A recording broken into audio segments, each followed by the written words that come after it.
Good morning. I am on time. Very unlike me. I'm on time, but I haven't found my place in the Bible. So I'm just going to flick through, find where I'm at. So we're in Mark, as we have been for the last month or so. And today we are reading from Mark chapter 10, the very last bit of Mark chapter 10. Verses 32 to 45 when I find them. Actually, it's not quite the last bit of Mark chapter 10, but it's nearly the last bit. Morning, Nick. I was on time, did you see? My hair's a little mental. So, Mark chapter 10, verse 35 to 45, 32 to 45, something like that. 32 to 45, I put two chunks together. So in my Bible it's headed two different things. As Jesus predicts his death a third time, and then it talks about the request of James and John. So Jesus has started hinting at his disciples that he's going to die, that his death has a purpose. It's kind of like a spoiler alert for what's going to come up in the next few chapters of Mark's Gospel. But then it heads into this bit about James and John's request. And what is their request, you're probably wondering. And their request is to know who will be the greatest when Jesus dies. Because they're beginning to understand that when Jesus dies, that his followers are going to get to kind of come with him into heaven. They don't really understand how that works. They don't really understand the timescale of that. And they also don't seem to really get the point of it, because they start asking, well, when we get to heaven, am I going to be the greatest, or is my brother going to be the greatest, or is one of these other disciples going to be the greatest?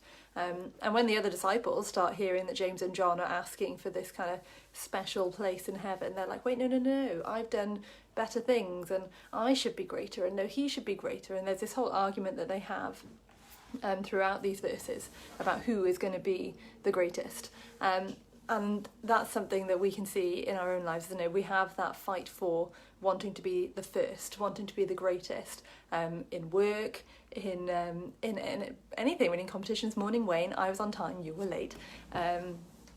We have this fight to be the best, and that can sometimes be good. I'm a competitive person when I play board games, and fighting to be first in a board game, as long as I don't hurt any of my friends and family, is not a bad thing. But it's when we fight to be first and we end up putting other people down. So sometimes we fight to be first in our marriage, don't we? You know, when you take that last slice of cake and you don't leave it for your husband, or, you know, more serious things than that. When we fight to be first in work, when we fight to be first in our churches maybe, when we fight to be first within our friendship groups, it's when we forget about the other people and we start pushing ourselves and only ourselves. Now there's one verse I've highlighted at the end that says, "For even the Son of Man did not come to be served, but to serve, and to give his life as a ransom for many." And that is the model that we should be living. It's verse 45 if you're interested. You know, Jesus, he's in the middle of telling his disciples how he is going to die for all of them. You know, he is God, and yet he's choosing to die for all of them, all of us, all of everyone. That's not about putting himself first. I mean, he's God. If anyone can put himself first, it's Jesus. But he doesn't. He puts himself last and he dies for us. And that's the model that we need to be following. We need to be putting ourselves last. We need to be being the best at being last. We need to be saying, do you know what? I want you to have the last slice of cake. I want you to win at the board game. And I want you to be the best you can be. And we need to be pushing and fighting for other people and serving and putting ourselves last.